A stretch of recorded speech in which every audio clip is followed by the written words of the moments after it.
포도 속에 있던 산성물질 때문. 납과 같은 금속은 산성물질에 쉽게 반응하는데요. 와인의 산성 때문에 유연 크리스털 잔 표면에 있던 납성분이 더 많이 녹아나오는 것입니다.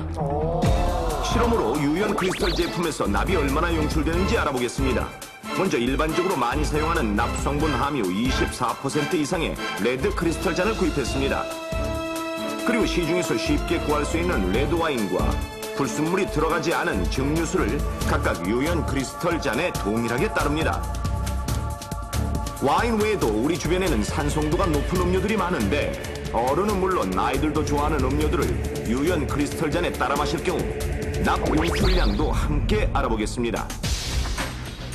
실험에 사용할 음료는 산성도가 높은 편에 속하는 식초 음료와 탄산음료, 그리고 레몬주스 3가지를 선택했으며 역시 한 번도 사용하지 않은 납성분 함유 24% 이상의 레드 크리스털 잔에 각각 따랐습니다.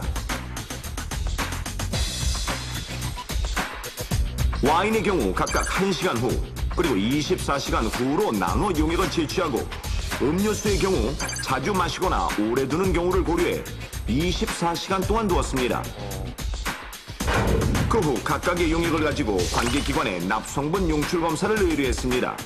결과 궁금합니다. 각각의 용액은 음료 속에 녹아든 납성분만을 분류하기 위해 색소 등 그 밖의 불순물을 걸러내는 작업을 거치게 됩니다. 불순물이 완전히 제거된 용액은 점점 투명하게 바뀌게 되는데요. 이렇게 걸러진 용액에서 각각 납성분을 용출했습니다. 실험 결과 증류수는 납성분이 거의 검출되지 않았으며 이에 비해 와인은 1시간 후에는 0.2ppm 이하, 24시간 후에는 0.221ppm으로 납성분이 점차 증가했으며 식초 음료가 0.2ppm 이하, 탄산음료 0.529ppm, 레몬주스 0.216ppm으로 모두 납성분이 용출되었습니다. 우리나라는 와인잔과 같은 유리나 음식을 담는 용기의 납용출 허용치를 1.5ppm 이하로 정하고 있는데요. 다행히 앞서 실험 결과에서 용출된 납의 양은 모두 식약청의 기준치를 넘지 않았습니다. 그러나 납을 갑자기 많이 흡수해 부작용이 생기는 급성 중독은 아주 드물게 생기는 일. 반면 하루 1mg 이하의 아주 적은 양의 납을 오랫동안 섭취하면서 생기는 만성 중독이 바로 문제가 되는 것인데요. 한번 몸 안에 들어온 납은 잘 배출되지 않고 몸 안에 쌓이는 성질이 있기 때문입니다.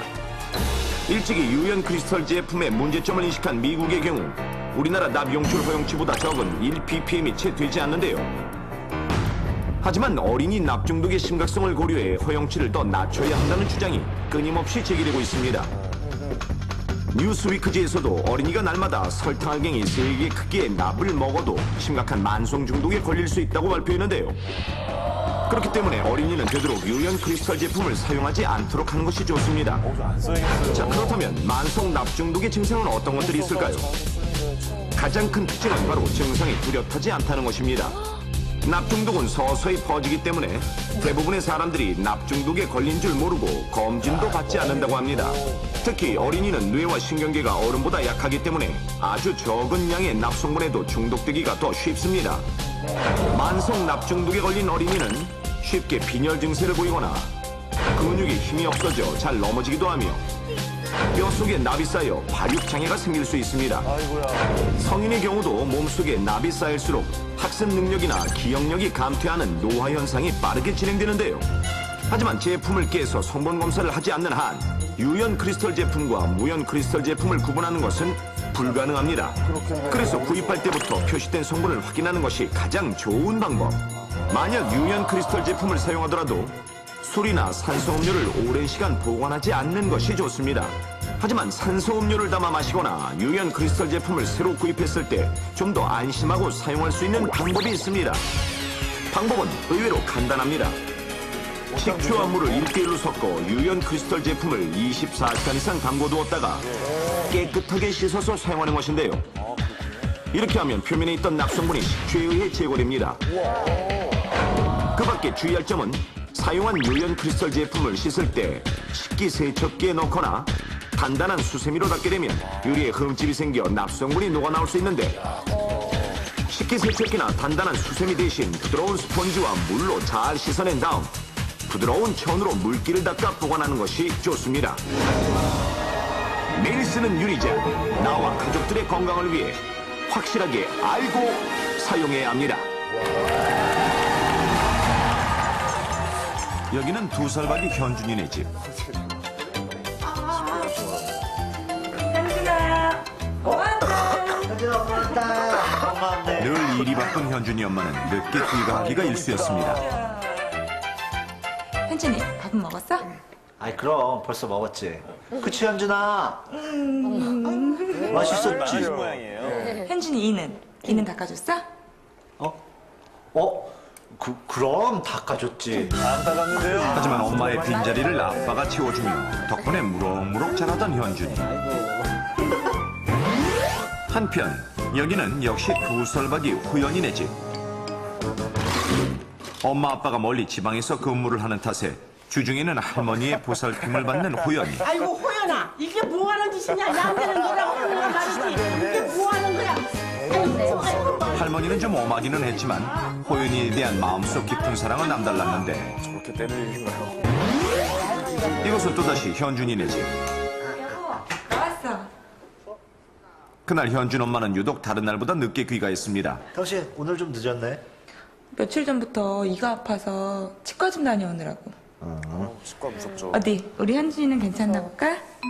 이윽고 현준이 입속에 음식물 찌꺼기를 발견한 엄마.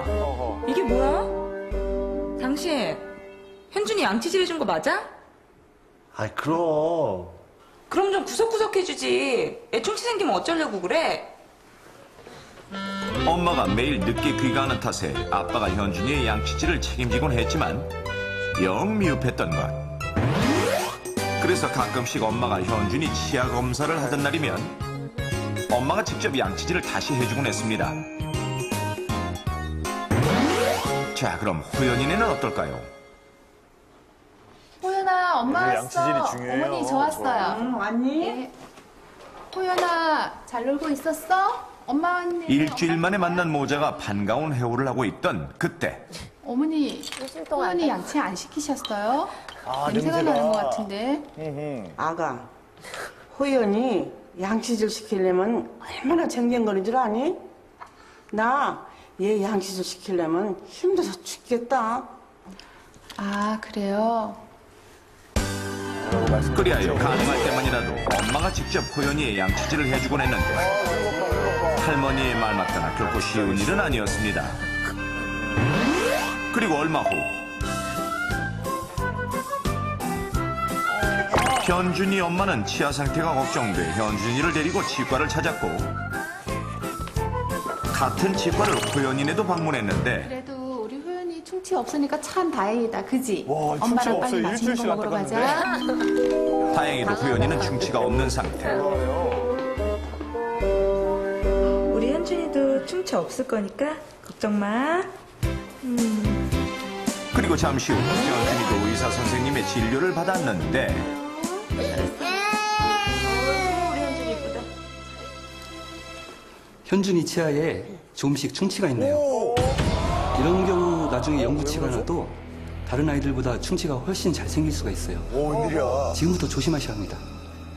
그럴 리가요. 제가 우리 현준이 치아를 얼마나 열심히 관리했는데 충치라뇨. 그러게요. 혹시 굉장히 긴데요? 했나요? 네. 뭐죠? 그러고 보니